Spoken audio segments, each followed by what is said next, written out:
गुरु जी, आज के इस अंक में हम बात करने जा रहे हैं चेहरे को लेकर। चेहरा हमें सुंदरता भी देता है, हमारे जो भी अनुभव होते हैं उनको बताता है, जो एक्सप्रेशंस होते हैं, जो हाव भाव होते हैं उनको बताता है। लेकिन चेहरे पर जब सूजन हो जाती है, उस सूजन का कारण समझ नहीं आता। हालांकि डॉक्टर्स के पास जब जाया जाता है तो कोई इन्फेक्शन के तौर पर उसे देखता है, कोई कॉस्मेटिक्स के तौर पर देखता है। तो सबसे पहले मैं जानना चाहूँगा कि जो चेहरे पर सूजन अचानक से उत्पन्न होती है, इसके क्या क्या कारण हो सकते हैं, और इसका अगर सही समय पर ध्यान ना दिया गया तो क्या क्या खामियाजा भुगतना पड़ सकता है? देखिए, चेहरे पे सूजन आने का एक कारण है, इसके 3-4 कारण। अच्छा। पहला कारण है कि आपका लीवर काम नहीं कर रहा है,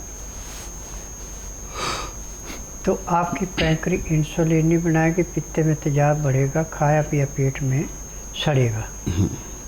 अब आपके गुर्दा पूरा काम नहीं करेंगे जी।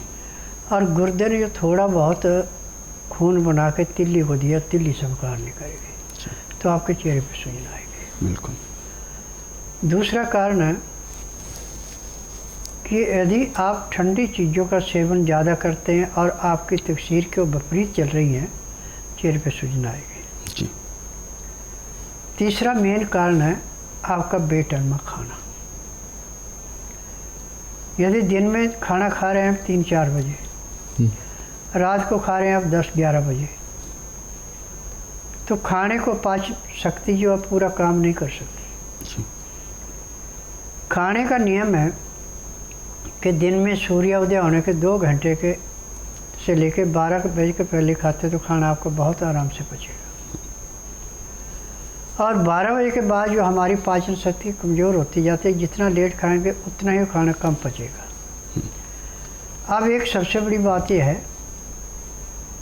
कि खाना यदि ताज़ा गर्म गर्म खा रहे हैं आप और 2 गिलास गर्म पानी, लहसुन प्याज अदरक का रस मिला के पी रहे हैं, तो आखिरी सांस तक कभी भी आपको किसी डॉक्टर हकीम के पास जाने की ज़रूरत नहीं, आपको कोई रोग नहीं होगा।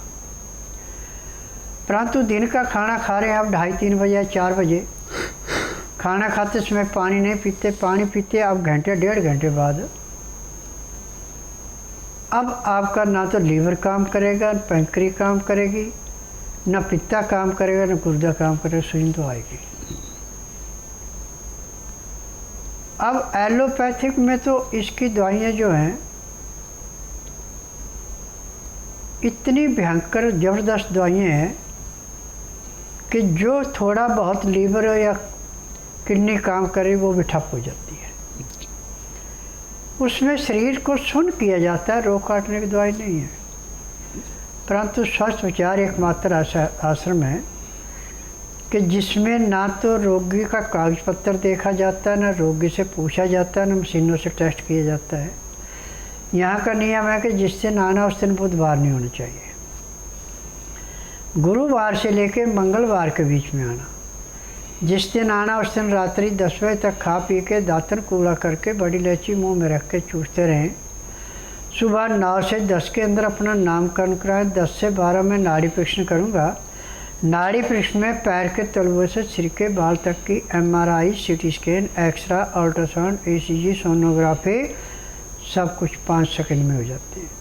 फिर उसके बाद दवाइयाँ दी जाती हैं। दवाइयाँ खाने की हैं, पीने की हैं, मालिश करने के तेल हैं, आँख में, नाक में, कान में डालने की दवाइयाँ हैं।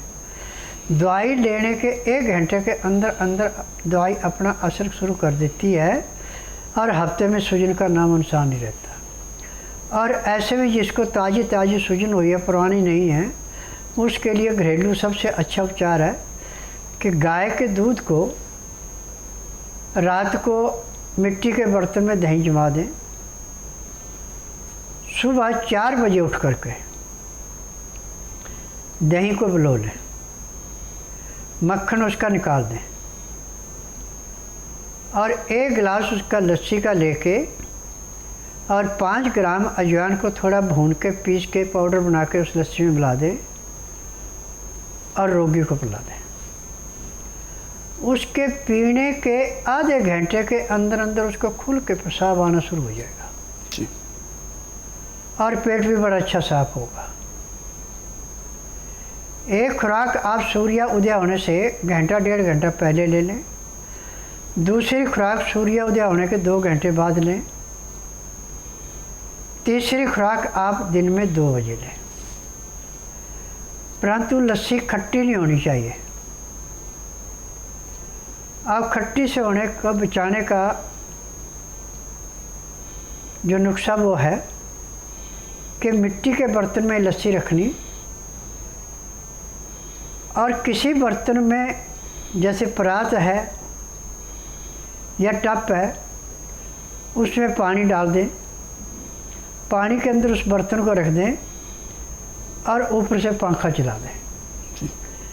अब पंखा उस पानी को गर्म नहीं होने देगा, पानी गर्म नहीं होगा, मिट्टी के बर्तन को गर्मी नहीं लगेगी, आपकी लस्सी खट्टी नहीं होगी। परंतु 1 गिलास लस्सी पीने में आपको कम से कम आधे घंटे का समय लगाना पड़ेगा। यदि आधे घंटे का समय लगाते हैं, लस्सी को आस्ता आस्ता पीते हैं, तो आपको किसी डॉक्टर हकीम के पास जाने की ज़रूरत नहीं है, आपका घर में इलाज हो गया। परंतु यदि आपके पास भैंस की लस्सी है या लोहे की भैंस की जो आर्टिफिशियल आती है ये है, तो इससे आपका रोग बढ़ेगा घटेगा नहीं, क्योंकि इसके अंदर केमिकल पड़ा और केमिकल अंदर जाके नुकसान करेगा।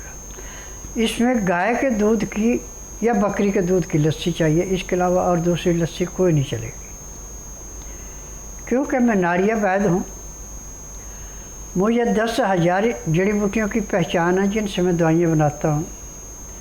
और इन दवाइयों की विशेषता है कि जहाँ पे आयुर्वेद, यूनानी, होम्योपैथिक, नेचुरल्स का सब हाथ खड़े कर दे और रोगी को 4 पाइयों पे एड़ियाँ रगड़ने के लिए मजबूर कर दे, वो रोगी भी जिस दिन मेरे आश्रम में आता है उसी दिन उसको 10 से 15% आराम मिल जाता है।